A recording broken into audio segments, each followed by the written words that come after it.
This controversial call changed the entire hockey game. Hockey in general is an emotional game, and when a call like this happens, how you deal with the adversity will determine the outcome of the game. Anytime you get Team Canada and Team USA meeting in the World Juniors, you're going to get a ton of emotion. Team USA channeled this energy early on and came out firing. 2 goals right away, and Canada would find themselves in a hole early. This was the first major swing of the game. As the Canadian coach, all you can ask of your team here is to just focus on getting 1 goal before the end of the period. If you do this, the bad start becomes more manageable, and you're only down by 1 heading into the intermission. Canada would do just that off a Connor Bedard tap-in goal. This was a great pass and play from Del Mastro, but again, Connor Bedard's awareness stands out to me. Everyone wants to knock his size, but this play, he uses his speed and craftiness to find a gap between the USA D and get a stick on the pass. Quick side note, a crazy Connor Bedard stat is that he scored or assisted on 65% of Canada's goals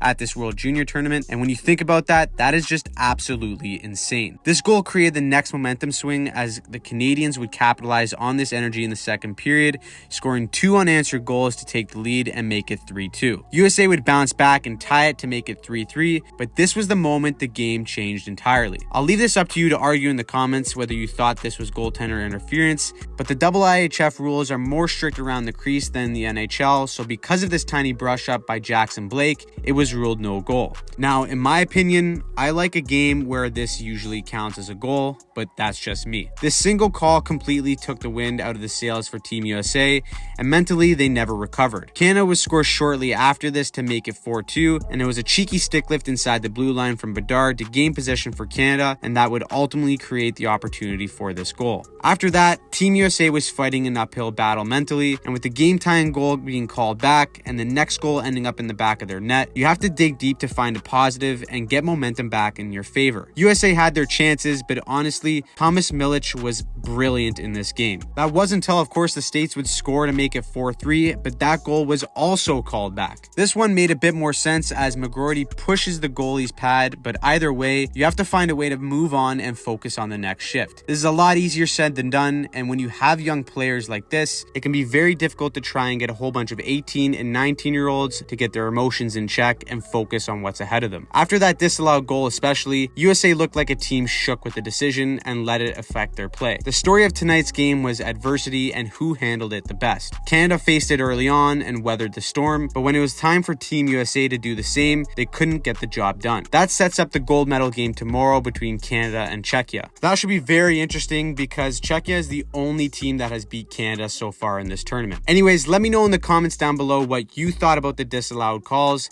and feel free to drop a prediction for tomorrow's gold medal game as well. If you like this video and want to see more like it, click on the link right here.